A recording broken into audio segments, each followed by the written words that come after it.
क्या आपने कभी सोचा है कि जब आप अपने मोबाइल फोन पर कोई भी ऐप इंस्टॉल करते हैं तो वो इंस्टॉलेशन के वक्त आपसे कितनी तरह की परमिशन मांगती है?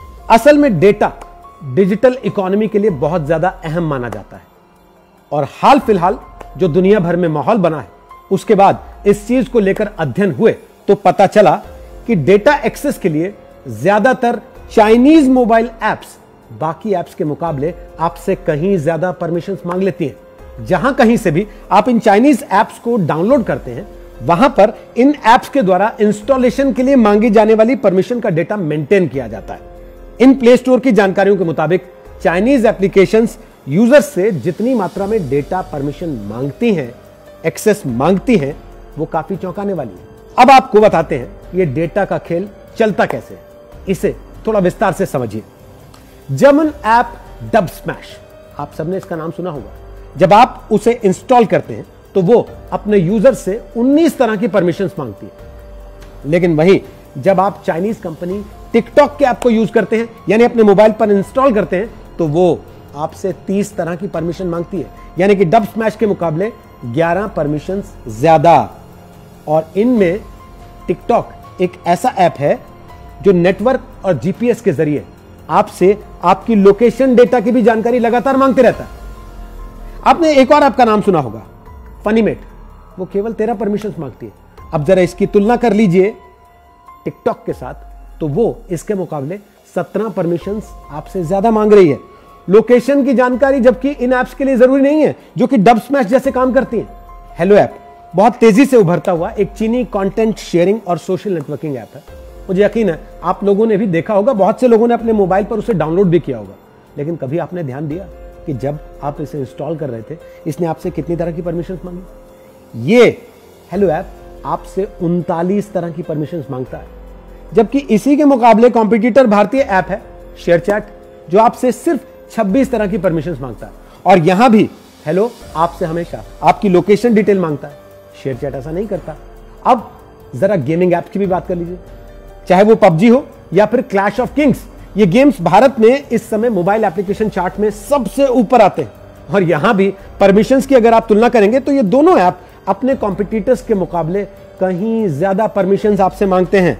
क्लैश ऑफ किंग्स भी आपसे ये कहता है कि आप अपनी लोकेशन डिटेल्स उसके साथ शेयर कीजिए, जबकि बाकी गेमिंग ऐप्स आपसे ये सब नहीं मांगते। इनमें ज्यादातर ऐप्स ऐसे होंगे जिनको आप ऊपर से देखेंगे तो ये आपसे कहेंगी कि हम आपकी किसी भी तरह की कोई पर्सनल जानकारी इकट्ठा नहीं करते हैं, लेकिन इनकी प्राइवेसी पॉलिसी को थोड़ा ध्यान से पढ़िए तो आपको पता लगेगा कि डेटा की एक लंबी लिस्ट है जो ये आपसे खींच ले रहे हैं। कोरोना महामारी के दौरान वीडियो चैट के लिए सबसे ज्यादा पसंदीदा प्लेटफॉर्म्स में से एक रहा जूम ऐप। आपको याद होगा हमने आपको पहले भी इसके बारे में विस्तार से बताया था। अमेरिका में एक चाइनीज अमेरिकन अरबपति ने इस ऐप को बनाया, इस एप्लीकेशन को विकसित किया, लेकिन इस पर प्राइवेसी और सुरक्षा संबंधी सवाल खड़े हुए। ब्रिटेन के एनएचएस, स्पेसएक्स, गूगल, नासा, संयुक्त राज्य अमेरिका, सिंगापुर के स्कूलों, जर्मनी और यहां तक कि भारत की सरकार ने आधिकारिक कार्यों के लिए इस जूम ऐप के प्लेटफॉर्म के इस्तेमाल पर प्रतिबंध लगा दिया।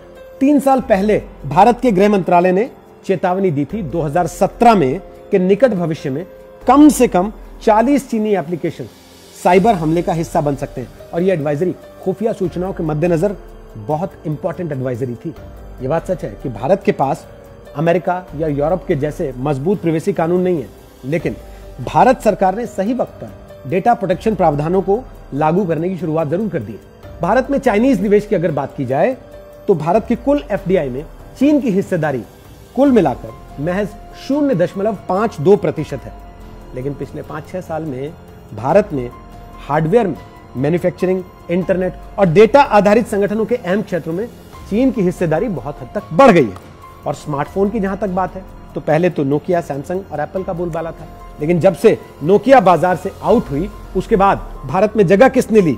वो चाइनीज कंपनियां थी। Xiaomi, OnePlus, Oppo, Vivo, Huawei, Realme, इन सभी ने तो नोकिया की जगह ली। अब सवाल कहां से खड़ा हुआ? सवाल वहां से खड़ा हुआ जब चीनी फोन निर्माताओं पर यह आरोप लगने लगे कि वो अपने मोबाइल फोन्स के हासिल करने वाला डेटा चीन में मुहैया करा देते हैं। यानी कि आप अगर एक चाइनीज मोबाइल खरीद रहे हैं तो आपका सारा डेटा कहीं चीन में जाकर किसी सर्वर पर स्टोर हो रहा है, जिसका कभी भी कैसे भी वहां पर इस्तेमाल किया जा सकता है। क्या ये देश की सुरक्षा में सेंध की वजह नहीं बन सकता? आपको हुawei का मामला याद होगा, जब 2018 में हुawei फोन्स का जासूसी स्कैंडल सामने आया था और अमेरिका में वेरिजॉन और AT&T जैसे नेटवर्क्स ने हुawei के फोन पर प्रतिबंध लगा दिया था। अब आप पूछेंगे कि इसका समाधान क्या है? समाधान बड़ा सिंपल और सीधा है। सबसे पहला काम तो यह करना होगा कि भारत में ही विकसित एप्लीकेशन सर्वर्स को इंस्टॉल किया जाए जो भारतीय सर्वर्स में ही डेटा को स्टोर करते हो।